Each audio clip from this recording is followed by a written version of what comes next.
د سپېڅلي او مهربانه ذات په سپېڅلي نامه په دې هیله چې جوړ او روغ به یاست.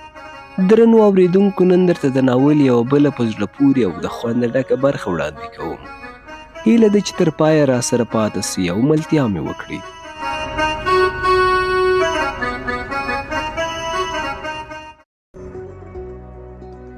څلور ورځې مې په چمن کې تېرې کړې. پښتون سپایي راغلی او ویې ویل چې کوټې ته دې لیږي. هلته هم زیار وکاږه چې 2 یا 3 ورځې او که کېدای سي 5 یا 6 ورځې څه ونه خورې، ځکه ستا د خلاصون همدا یوه لاره ده. ما ورته وویل ما څه وخت لیږي؟ سپایي وویل سبا پر 8 بجې دي په بس کې لیږي. ما وویل بل څوک راسره ځي؟ سپایي وویل په دې نه یم خبر. ما وویل خدای دې وکړي چې ته هم را سره ولاړ سې. سپایي وویل که زه در سره ولاړ سم په لاره کې به دې داسې موړ کړم چې 2-3 ورځې لوږه تېره کړی سې.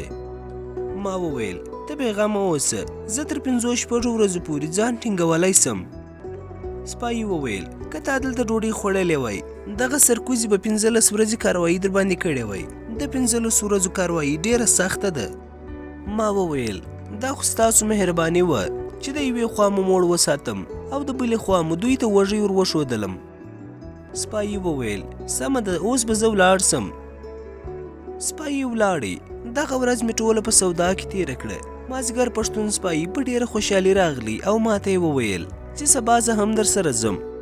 د هرې شپې په شان سپایي ډوډۍ راته راوړه او 2 دانې ګولۍ یې هم راکړې او راته ویې ویل چې ډاکټر صاحب دغه ګولۍ راکړي او ویې ویل چې هر وخت لوږې غلبه در باندې وکړه، 1 یا 2 دانې وخوره. او دا یې هم وویل چې ما نظریه ورکړې ده چې د وجود ته د ډېرو وهلو له کبله صدمه رسېدلې ده. ما ګولۍ واخیستې او ډوډۍ مې ژر ژر وخوړه.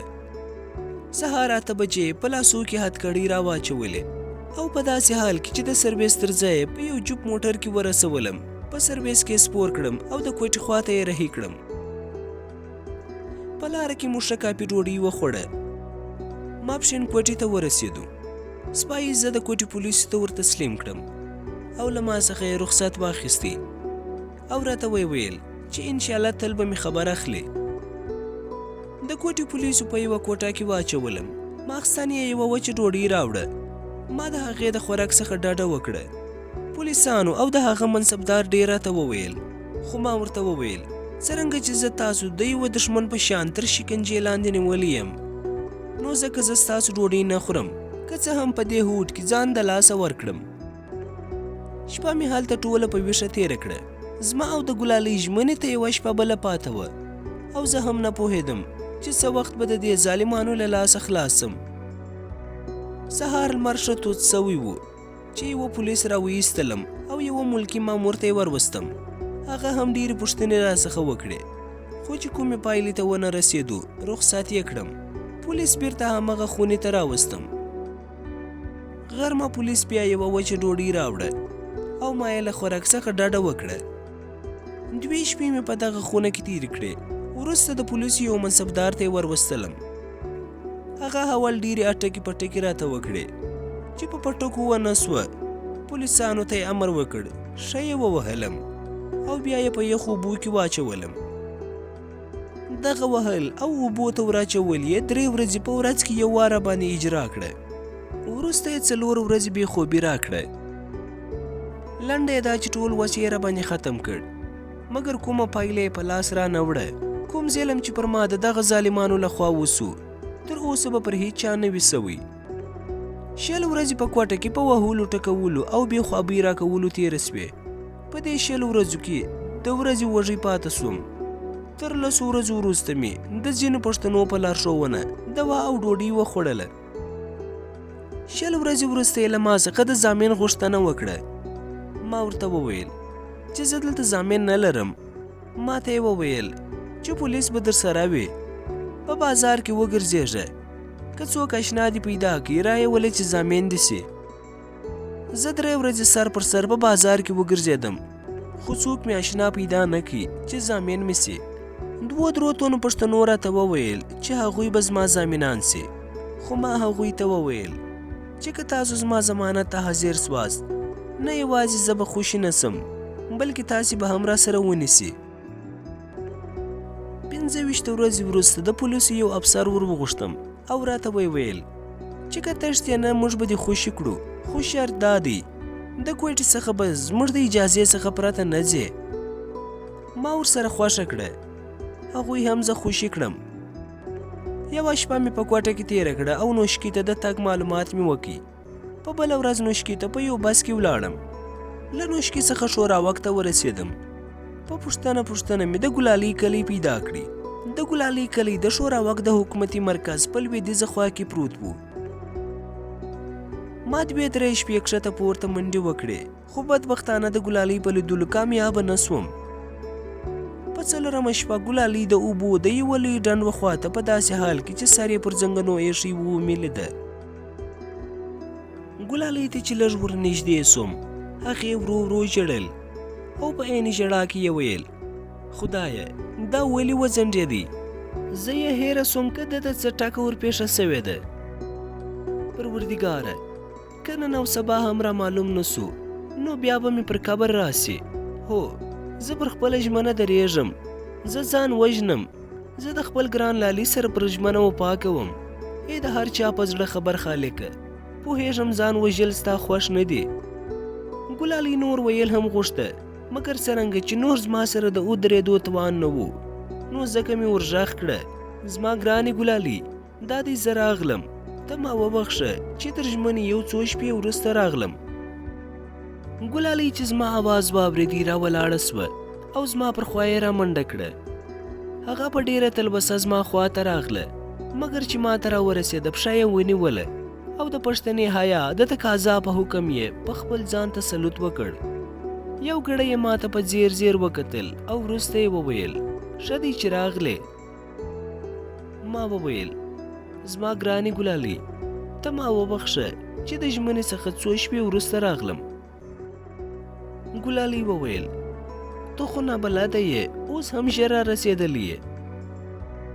ما وویل ما ډېر کوشش وکړی چې ژر را ورسېږم، خو ګوره بخت نه و. ګلالي وویل که نن او سبا نه وی راغلی نو بله ورځ به زه په دې دنیا کې نه وی. ما وویل ولې؟ ګلالي وویل ځکه چې بل سبا ما مشکي ته ور ودوي. ما وویل اوس به څنګه کوو؟ ګلالي وویل زه هم نه پوهېږم. ما وویل په دې باره کې خو یو فکر کول پکار دی. ګلالي وویل ما د ځان دپاره فکر وهلی دی. ما وویل څنګه فکر؟ ګلالي وویل هغه په تا اړه لري. ما وویل زما پرېکړه هم ستا د پرېکړې په شان ده. ګلالي وویل یا ته داسې مه کوه، ځکه که ته ژوندی یې او زما په قبر راسې زما روح به خوشحاله سي. ما وویل زه بې تا ژوند نسم کولی. ګلالي وویل زما دپاره ژوندی پاته سه. ما وویل نو په دې حساب ته زما دپاره ژوندی پاته سه. ګلالي وویل څه ډول؟ ما وویل زه به ځان ووژنم، ته به بیا زما قبر ته راسې. ګلالي وویل زه به د مشکي په لاس کې یم، ستا د قبر مجاوري نسم کولی. ما وویل په کال کې خو به یو وار راسې. ګلالي وویل یا دا فکر دې غلط دی. ما وویل ښه نو راځه چې دواړه سره ولاړ سو. ګلالي وویل دا خو پښتني بدرنګي ده. ما وویل په پښتو کې داسې پیښې بیخي ډېرې دي. ګلالي وویل زما پلار به څنګه سي؟ ما وویل که ته ځان مړ کې هم هغه ته بدرنګي وراوړي. ګلالي وویل هغه خو به یو یا 2 کاله وي، د تېښتې په صورت خو تر څو چې زه ژوندی یم دا پیغور به ورته پاته وي. ما وویل نور نو ستا زړه دی، زما په فکر زه او ته 2 لارې لرو، یوه دا چې وتښتو، بله دا چې دواړه ځانونه مړه کړو. ګلالي وویل هو له دې نه پرته بله لاره نسته. ما وویل نو باید په دې 2 لارو کې یوه غوره کړو. ګلالي وویل ستا به خیال کومه لاره ښه ده؟ ما وویل چې ستا خوښه وي زما هم هغه خوښه ده. ګلالۍ وویل زما خوښه خو هغه وه چې درته ومې ویل.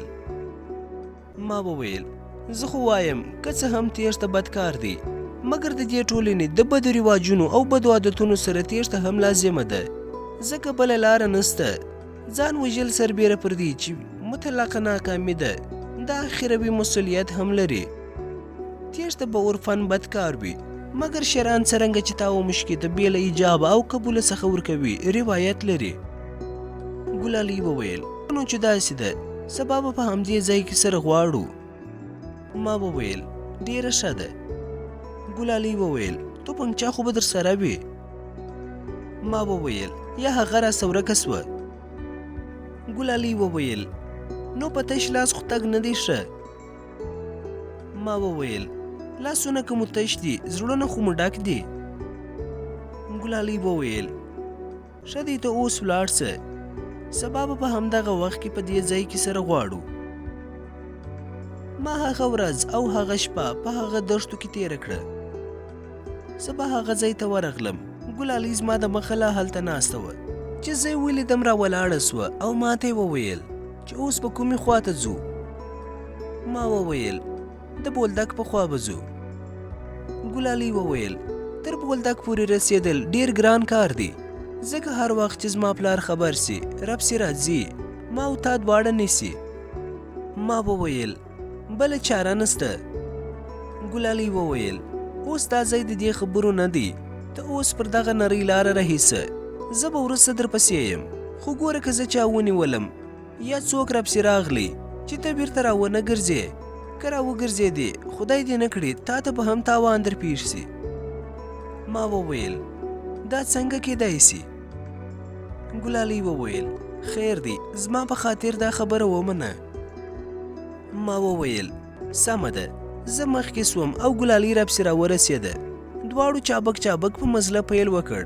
په لاره کې ګلالۍ د توپنچې د ورکېدو پوښتنه راڅخه وکړه او ډېره ټینګه سوه. نو زه هم مجبوره سوم په چمن کې د بندي کېدو او هلته د تلاشۍ په وخت کې د توپنچې د ضبط کېدو کیسه ټوله مې ورته وکړه.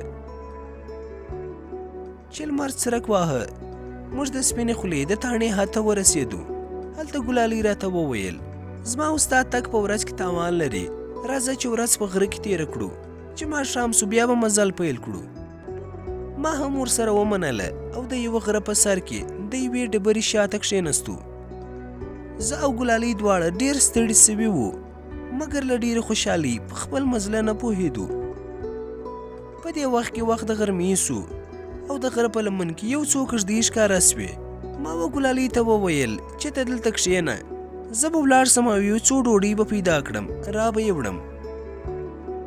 ګلالۍ وویل ښه دی ته ولاړ شه، خو ژر راشه چې زه ډېره وږې سوې یم، دا 2 ورځې مې څه نه دي خوړلي.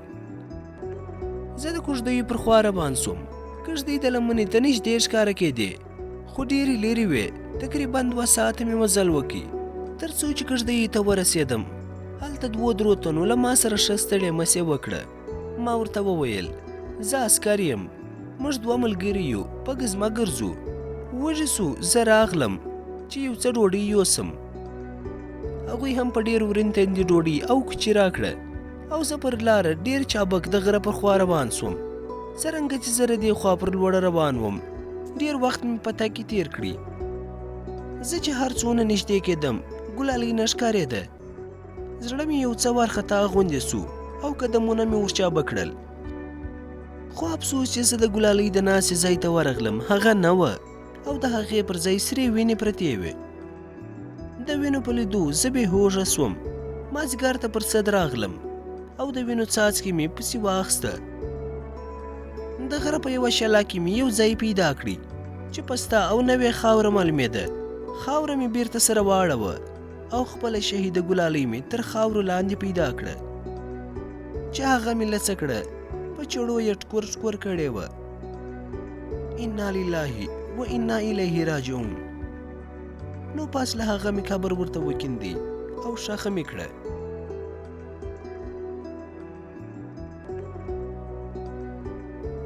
محترمونو اورېدونکو دا ناول پر همدې ځای پای ته ورسېدی په دې هیله چې د خوښۍ وړ مو ګرځېدلی وي